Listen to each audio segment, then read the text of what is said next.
20 खंड्या मीठ म्हणजे 400 क्विंटल मीठ एका जेवणात पडावं लागेल. एका जेवणामध्ये 400 क्विंटल मीठ एका जेवणात पडावं लागेल. मग 400 क्विंटल मीठाचं अन्न बनण्यासाठी त्याला भावी किती लागेल, जागा किती लागेल, अन्न किती लागेल, याचं गणित आपल्या टाळक्याच्या वर एक लक्षात ठेवा. हे गणित आपल्याला लागणं कठीण आहे. म्हणून मामानं सांगितलेलं अरे दुसरं पंढरपूर हे आदमापूर होईल म्हणतोय. काय म्हणतोय? ह्या कलियुगामध्ये ज्या आपण पंढरपूरचं महत्व गातो ना, आपण ज्या पंढरपुरामध्ये आपण, कारण त्या ठिकाणी खरोखर भरपूर त्या ठिकाणी आपण पाडली समुद्र, भाविकाचा समुद्र बघून आपण त्या ठिकाणी दंग होतो ना. तर हा बाळूमामा काय सांगतोय माहितीये का? अरे कलियुगातला दुसरं पंढरपूर हे बाळूमामाचं ठिकाण असेल म्हणतो. दुसरं पंढरपूरचं उदाहरण हे आदमापूर घडेल म्हणतोय, आदमापूर. आणि त्या आदमापूर मध्ये आज ती परिस्थिती हळूहळू घडत चाललेली एक लक्षात ठेवा.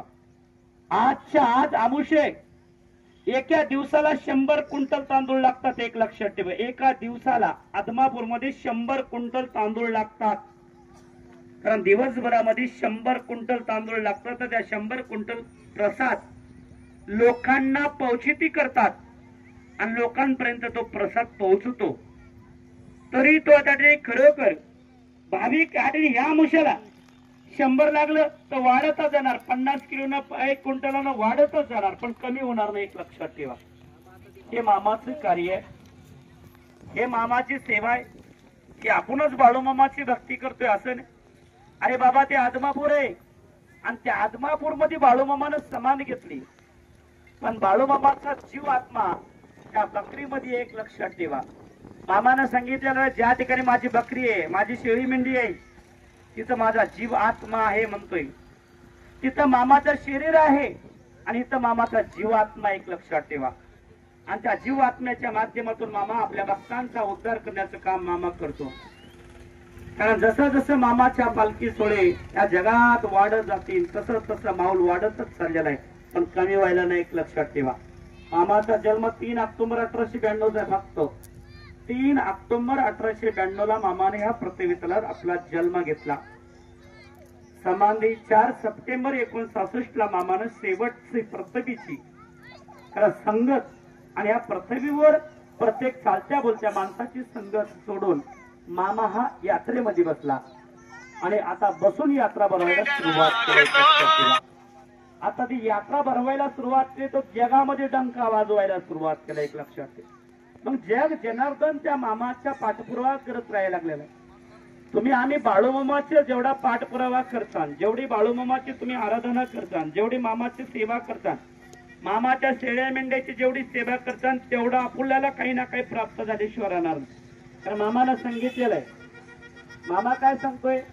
लोंगडी घोंगडी पुकाची वही सरकी पुकाची मेंढी मोलाची वही मेंढी बाई पालखीतून मिरवेन मेंढीच्या गळ्यात पुतळ्याच्या माळा बांधतील ज्या दुनियात नवल वही मेंढीच्या पोटी मुलगा जन्माला येईल म्हणतो मामा. काय सांगतोय? लोंगडी घोंगडी पुकाची वही. ज्या मेंढीचं महत्व आहे, जी मेंढी तुमच्यापर्यंत आले ना, त्या मेंढीचं महत्व आहे.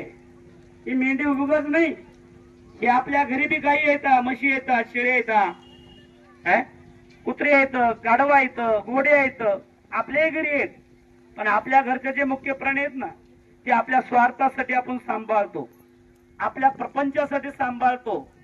हे जे मामा सांभाळतो ना, जग कल्याणासाठी मामानं सोडलेली ही लक्ष्मी आहे. मामानं सांगितलेलं आहे, अरे स्वर्गात एक माझ्या समोर लक्ष्मी आहे. कुठं? स्वर्गात माझ्या समोर एक लक्ष्मी आहे आणि त्या लक्ष्मीचं दुसरं स्वरूप ह्या पृथ्वी तलावर मी सोडतोय. काय?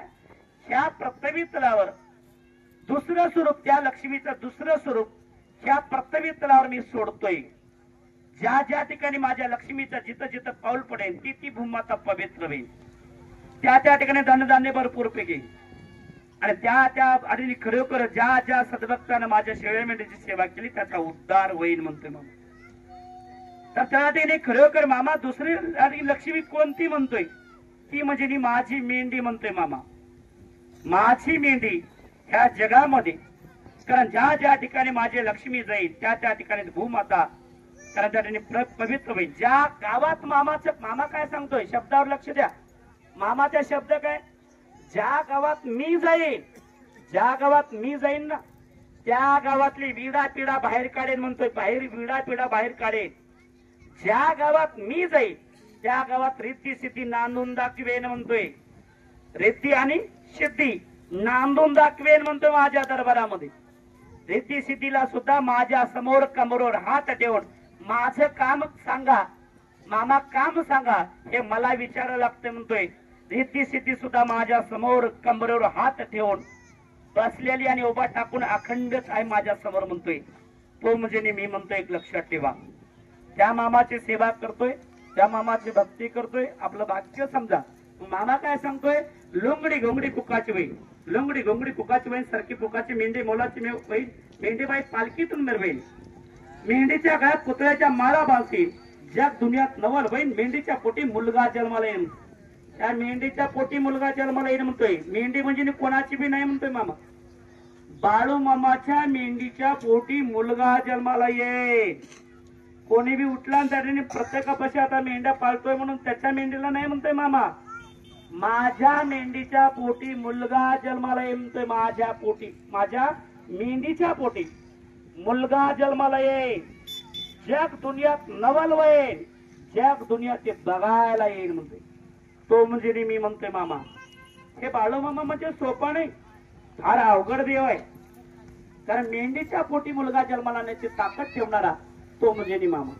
माझं कार्य संपलं असं समजू नका म्हणतो. कार्य माझं विराट आहे अजून. मी आणि माझ्या सोहळ्याच्या पाठीमागं मर्याईचा गाडा आहे. गाड्याचा ड्रायव्हर मी आहे म्हणतोय. ज्या मरेमाईला तुम्ही पुजतो ना, मरेमाय म्हणून, ज्या मरेमाईला त्या ठिकाणी आपण सवासनी वाटतो ना, जे पोछे माय आहे आपल्या गावात, दोरपत माय आहे ना, ह्या सगळ्या माया बसल्यात का नाही. त्या ठिकाणी मामा काय सांगतो, मरेमाई म्हणजे त्या मरेमाईचा गाडा ह्या जगावर ज्या दिवशी झुपेन ना, ह्या जगावर मर्याईचा गाडा ज्या दिवशी झुपणार आहे त्या गाड्याचा ड्रायव्हर मी म्हणतो. गाडा कोणाचा? मर्याईचा. पण त्या गाड्याचा ड्रायव्हर म्हणजे मालक कोण आहे? मामा आहे. मामा काय म्हणतोय, त्या गाड्याचा ड्रायव्हर मी आहे. आणि तो गाडा कोणीकडे न्यायचा, कोणीकडून आणायचा, कोणाला त्या गाड्यात घ्यायचं आणि कोणाला सोडायचं हे माझ्या हातात आहे म्हणतोय तो म्हणजे मामा. कारण बाळू मामा एवढा सोपा नाही, एक लक्षात ठेवा. कलियुगातला देव म्हणजे बाळू मामा आहे. निस्ता बाळू मामा नाही इथं बसलेला. देव आणि देवीचं दरबार असणारं ठिकाण म्हणजे बाळू मामाचं. देवी म्हणजे तिथं बसलेली आहे.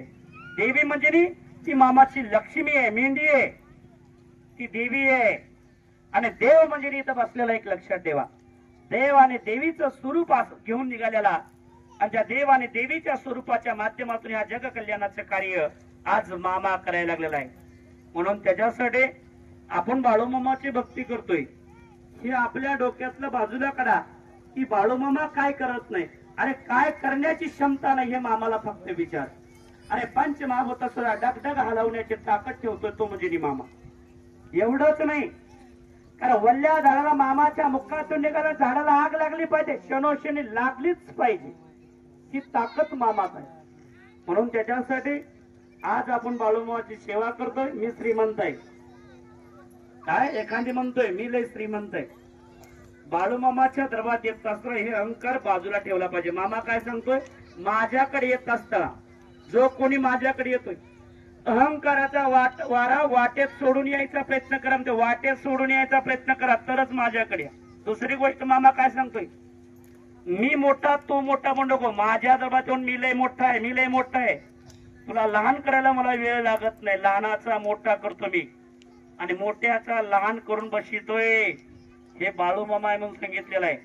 मी मोठा तू मोठा म्हणू नको. लहानाचा मोठा, मोठ्याचा आणि मी लहान करेन, मोठ्याचा लहान करेन आणि लहानाचा मोठा करेन म्हणतोय मामा. हे मामा सांगतो. म्हणून त्या मामाच्या दरबारात एकच काठी आहे. काठी किती आहे? एकच काठी आहे. 10 काठ्या नाहीत, एकच काठी आहे हातात. तो गरीब आला का नाही त्याच काठीने मारतोय आणि श्रीमंत जरी आला तर त्याच काठीनं झडकी ते ध्यानात ठेवायची. कारण त्याला दुसऱ्या काठ्या वापरायची गरज नाही.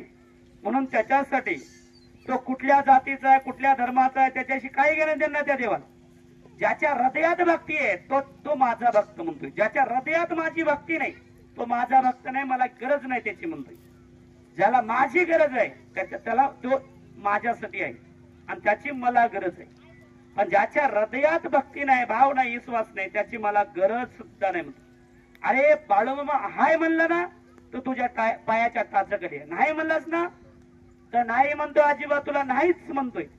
एक जलम काय 7 जलम घेऊन या पृथ्वी तुला म्हणतोय, तरी मी तुला भेटणार नाही. एकदा नाही म्हणलास तर 7 जलम भेटणार नाही. हाय म्हणलास तर शनोशनी तुझ्या पायाखाली, नाही म्हणलास तर 7 जलम नाही, असं मामा सांगतो. म्हणून एक ध्यानात ठेवायचं, मी श्रीमंत आहे का? श्रीमंत आहे म्हणून का देवानं त्याने 12 महिन्याचा जन्म ठेवलाय का? त्याचा श्रीमंत आहे म्हणून तो 12 महिन्याचा त्याचा जन्म नाही ध्यानात ठेवायचं. गरीब आहे म्हणून का 8 महिन्याचा नाही. महिला आहे म्हणून काय 9 महिन्याची आणि नाही, खरोखर महिलेचा जन्म आहे. एखादी सद्भक्त म्हणतात की महिला आहे, कारण महिला आहे म्हणून खरोखर 8.5 महिन्याची नाही ती, आणि पुरुष आहे म्हणून खरोखर 12 महिन्याचा नाही. तो पुरुष असेल किंवा महिला असेल, गरीब असेल का श्रीमंत असेल, प्रत्येकाचा जन्म त्याच कालावधीचा आहे, ध्यानात ठेवायचं. भेदभाव फक्त तुमच्या आमच्यामध्ये आहे, देवापाशी भेदभाव नाही. त्या विचारानं कार्य करण्याचा प्रयत्न करा.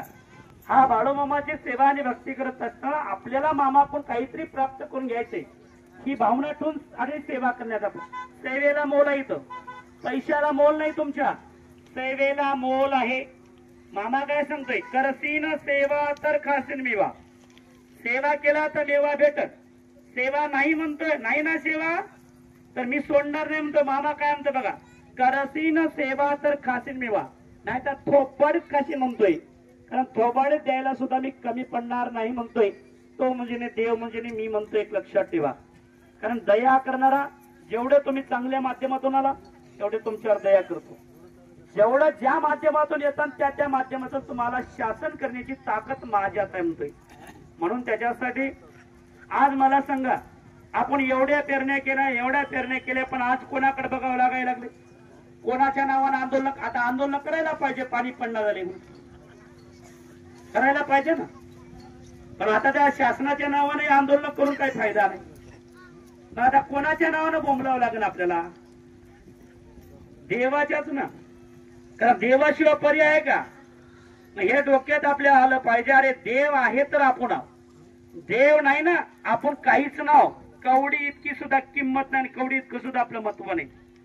ज्या दिवशी देवाने डोळे झाकले ना त्या दिवशी या जगाला सुद्धा डोळे झाकावे लागतील, ध्यानात ठेवायचं. म्हणून देव आहे तर तुम्ही आम्ही सुखात आहोत. तुम्हाला सगळ्या गोष्टीची प्राप्ती देवामुळे होती, तर हे आपण ध्यानात ठेवलं पाहिजे आणि त्या ध्यानात येऊन कार्य केलं पाहिजे. कारण बाळूमामाची सेवा करतोय, भक्ती करतोय. अरे कलियुगातला देव म्हणजे बाळूमामा आहे. आणि जनताडेन जेवढं होईल तेवढं मामाची सेवा करा.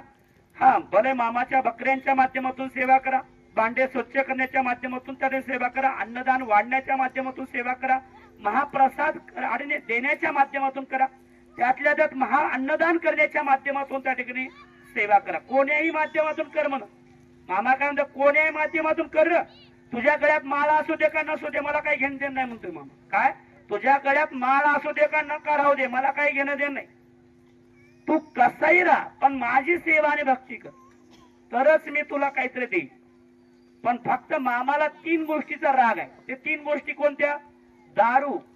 ज्या दारूपासून संसाराचं वाटलं होतं त्या दारूचा मामाला, कारण मामा हा संसार सुखी करणारा माणूस आहे.